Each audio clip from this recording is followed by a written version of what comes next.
We're now going to have a speaker from the FSC, from the Forest Stewardship Council. Very close to my heart because we've done some of this work with them. And Loa is going to talk about some of the best communications practices that she's seen to consumers around FSC. Thank you, Loa. Thank you. Hello. I've been quite excited to get here today, but I also have to get up very early tomorrow morning because I have a family birthday. So just last night, I live 300 kilometers away, and just last night I was looking into flights because I want to get home fast, and normally I take a train, but I was looking into flights. And then I saw Jane's presentation this morning, and she came from Wales to here on a train.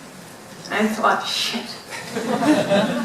So now I'm on the night train home, and I'm telling you this because that just shows how one positive story made me make a different choice, a greener choice.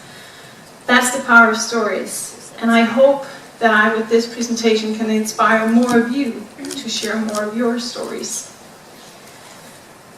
Now, many of you will know FSC as this, a certification system, the golden standard for sustainable wood and paper. But we are so much more than that.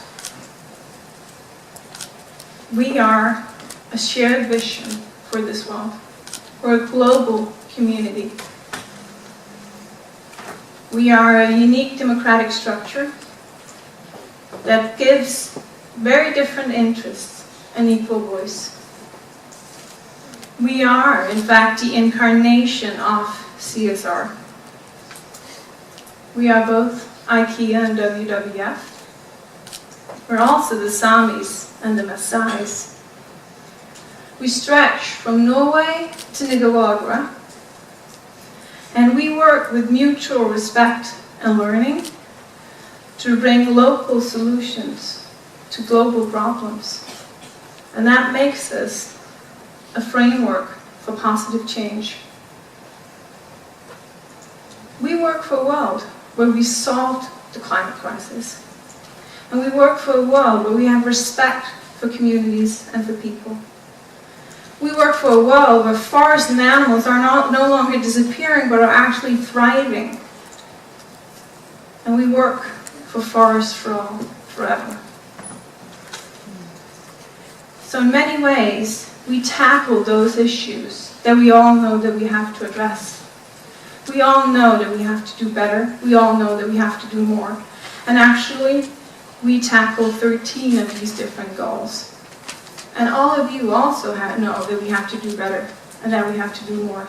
Why else would you be in this room today? But my question is, does your customers know?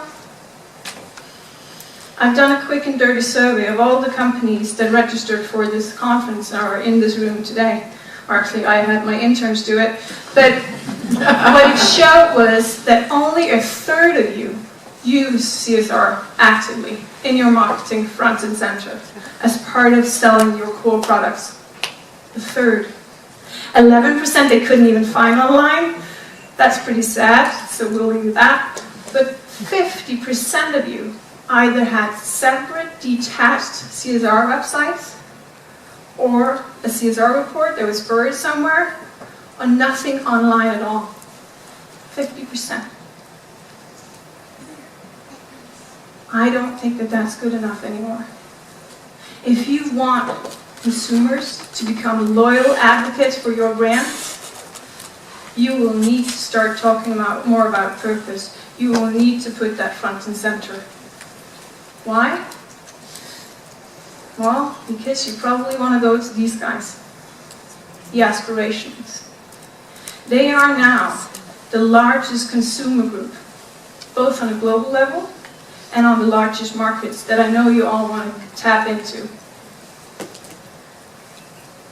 They are bigger, both in sheer numbers and in purchasing power, than both the hardcore green ones and the ones that couldn't care less. And even more interestingly, they cut across all groups in terms of race, in terms of education, in terms of income levels. And they want green. For green for them is no longer a compromise. It is an integrated part of who they are as consumers. They expect to be able to make that choice. But at the same time, and that's where they become really, really interesting as a consumer group, it's not an undeniable rule. The good news is that they're happy shoppers. They love to shop. They get excited about it. And I have to be honest with you, I am 100% part of this group too. I love to shop. I love getting new things. I know I ought not to, but I do. But at the same time, I'm also very conscious of my consumption. So when I go and get a new dress, I think about, should I get a factory new one or a reused one? I try to buy organic. I try to convince my husband to shift our meat into vegetables. I don't always succeed, especially on that last one. It's pretty difficult, but I try. And you can be damn sure that when I succeed, I will share it on my social media platforms. I have 5 different ones of them. And that's the third parameter of this giant group. We love to share when we succeed. We love to influence others to be green. Second piece of good news is that this giant group have faith in you. They believe that brands are the ones that have the ability to change this world into something better. Especially if you team up with guys like me, the third-party organizations. They believe that you will do much better in tackling the problems that we face than the governments that they actually themselves elected. They're also a very well-informed group of people. They know we're facing challenges. And they worry. They worry about climate change.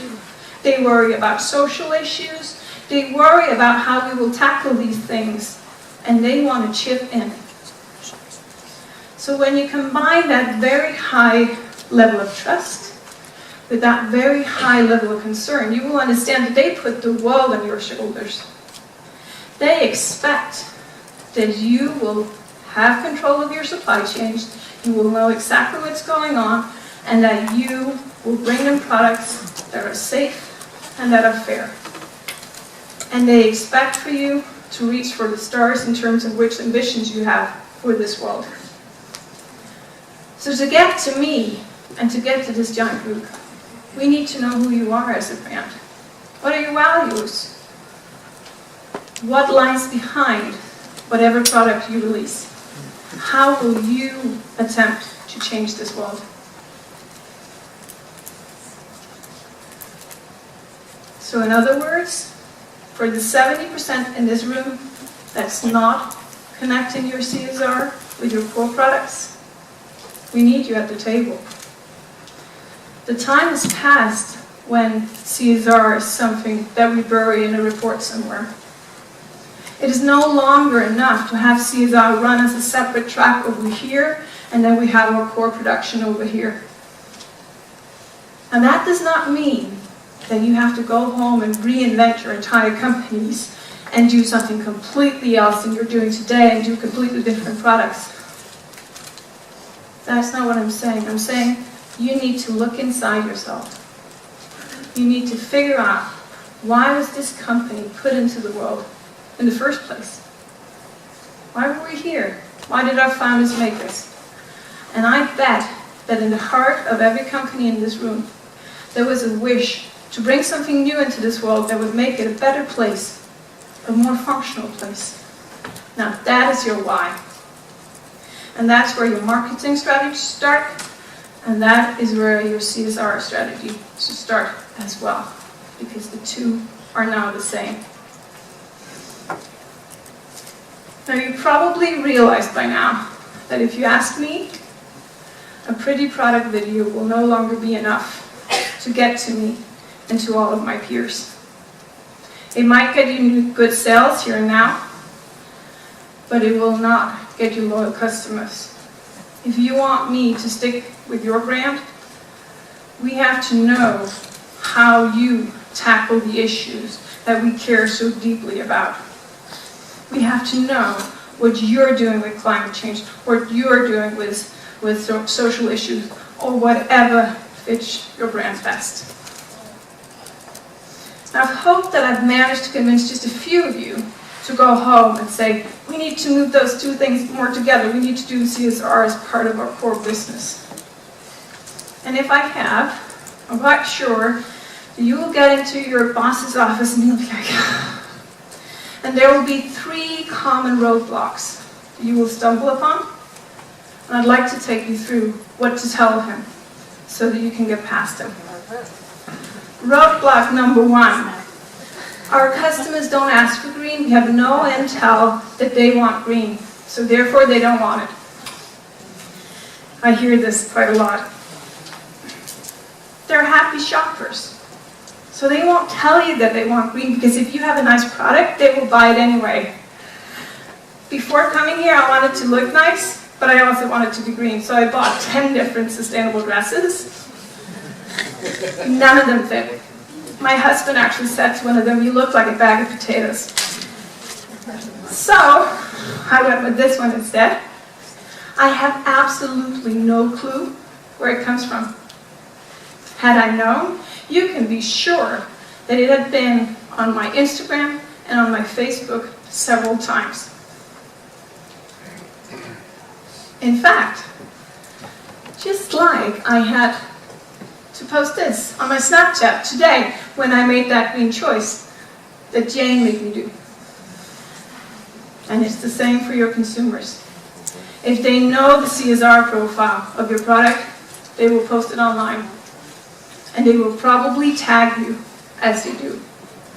And if they do, you get loyal customers. Why? It's essentially about pure body chemistry. When they tag you in that post, they get a high dose of serotonin. That's our body's very effective way of saying, good job, you're now part of the group. And the next time they buy your product, they will get an equal amount of serotonin released because they remember that post deep in their brains. And that just made you loyal customers. Second roadblock. I hear this so much too. I would like to have gold medal next time. If we communicate about our green products, we will get in trouble with all the products that are not green, because consumers will come and ask us, what about those then? Really? Did either of you lash out towards Nike for only having out one pair of shoes that they made out of ocean plastics? Did you ever go into your local supermarket and complain that they both had organic carrots and common carrots? No, I bet you didn't. Because you're not stupid. You understand that that company is on a journey towards green. So does the consumers. They know that you're on a journey. No, but if they know what your end goal is, they will stick to you. They will be loyal to you. And they will probably even tell their friends about why you're better than your competing brands, because you set higher goals for yourself. Roadblock number 3. We've now managed to convince you to set high, ambitious goals. But then your boss said, we can't go out and talk about it in public because we don't know when we'll get there or how we'll get there, and the NGOs and media will just attack us. That's wrong too. Do you think that Lego knew how they would make all of their core products without using a drop of fossil fuel in 2030 when they released that promise? They have to reinvent how to make plastic to make it without oil. They still don't know how to do that. But they went out and said it anyway. And now NGOs and stakeholders and scientists are lining up to help them. Carlsberg, who will offer you a beer in a moment, launched a plan for the green fiber bottle. Do you think they knew how to make a biomass-based bottle hold beer under pressure? They didn't. It leaked. But still they went out and said, Stella McCartney went out and promised that she would revolutionize the fashion industry at a time where not a single factory in the world could help her deliver those products. Today, Lego has managed to turn all of their boxes into FSC certified boxes in just 18 months. We're talking millions and millions of boxes here. Carlsberg will be releasing that bottle next year. Stella McCartney put Giselle on a red carpet in a beautiful FSC certified dress just a few weeks ago. And she also just released a life cycle analysis study of 10 different kinds of fabric to show her and her competitors which kind of fabrics to go for if you want to go green. But in reality, that wasn't when they would get to us. I just remembered a Jerry Maguire quote. You remember the scene where he comes in and he tries to convince her to go back to her, and she says, "You had me at hello." It's the same for me.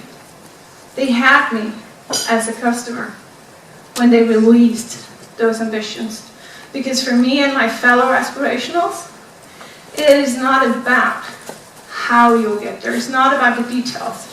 It's about dreaming out loud and showing us a hint of how we can become part of it. So this is where I would like to invite you, along with the rest of the FSC organization, to come join. We would love to help you figure out how to put your purpose front and center. And I hope that you will come join our very large community of companies and NGOs and social organizations who are trying to make this world into a better place. Thank you.